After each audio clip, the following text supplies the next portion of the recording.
questions about these common features in these stories, the significance of the forbidden fruit.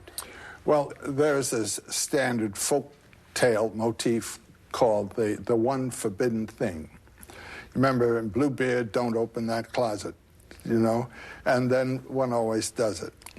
And in the Old Testament story, God gives the one forbidden thing, and he knows very well, now I'm interpreting God, he knows very well that man's going to eat the forbidden fruit. But it's by doing that man becomes the initiator of his own life.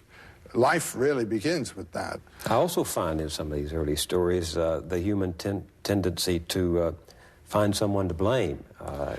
Let me read Genesis 1, and then I'll ask you to read one from the Basara legend. Right. Genesis 1, and God said, have you eaten from the tree which I commanded you that you should not eat? Then the man said, the woman whom you gave to be with me, she gave me of the tree, and I ate. And the Lord God said to the woman, what is this you've done? And the woman said, the serpent deceived me, and I ate. I mean, you talk about buck passing, it starts very early. That's right. And then there's the Basara legend. It's been tough on serpents, too. One day, Snake said, we too should eat these fruits. Why must we go hungry?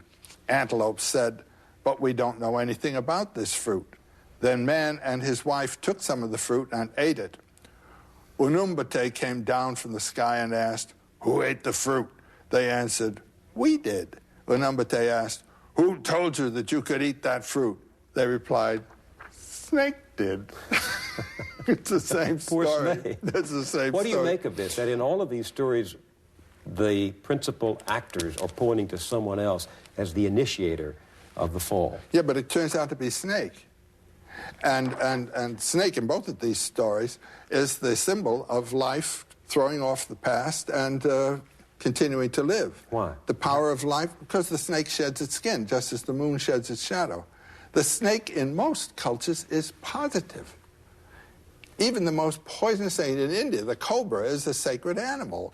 And the serpent, the Naga, the serpent king, Nagaraja, is the next thing to the Buddha.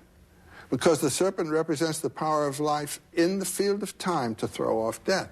And the Buddha represents the power of life in the field of eternity to be eternally alive. Now, I saw a fantastic thing of a Burmese priestess, a snake priestess, who had to bring rain to her people by calling a king cobra from his den and kissing him 3 times on the nose. There was the cobra, the giver of life, the giver of rain, which is of life, as a divine, positive, not negative figure. The Christian story has turned it around because the serpent was the seducer. Well, what that amounts to is a refusal to affirm life. Life is evil in this view. Every natural impulse is sinful unless you've been baptized or circumcised in this tradition that we've inherited, for heaven's sakes. By having been the tempter, women have paid a great price because in mythology, some of this mythology, they are the ones who led to the downfall. Of course they did. I mean, they represent life.